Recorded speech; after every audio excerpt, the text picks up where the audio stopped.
Kalinga TV सहायतार Bengaluru Odia श्रमिक उद्धार Kalinga TV एवं आह्वान फाउंडेशन सहयोग में जन निर्यातित ओडिया श्रमिक को उद्धार कर घर को पठाई दी जाइए।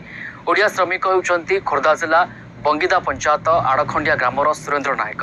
से बेंगालुरु हेवेल ठारे एक कंपनी रे एक मास हेब कार्य करुले। सेठारे से निर्यातनार शिकार होला परे कंपनी लुचिकी पळाई आसीथिले। बेंगालुरु एक हस्पिटाल निकट में अचेहा अवस्था थिबा बेले जड़े व्यक्ति तांकु देखि घटना संपर्क में पचारिथिले। पर आह्वान फाउंडेशन मुख्य ब्रजकिशोर प्रधान एवं आम प्रतिनिधि सेठारु सुरेन्द्र को उद्धार करथिले। तांकु 2 दिन पीजी रे रखा जाइथिला। सुस्थ हेबा परे तांकु ट्रेन जोगे ओडिशा पठा जाइछि। तेबे ओडिशारु ठेकादार माने मिछ प्रतिश्रुति देई श्रमिक मानकु आनुछंती एवं परे निर्यातना देउथबा अभियोग होछि।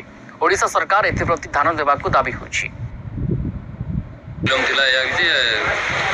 से कर्नाटक जो कम करते एरम कसे कंपानी मारधर करते जड़े से कनाडा भाई जड़े आम सार जड़े संजय सार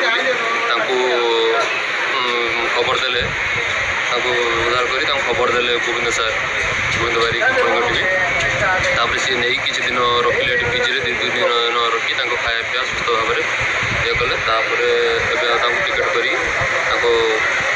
घर को खबर दिया। कवयित्री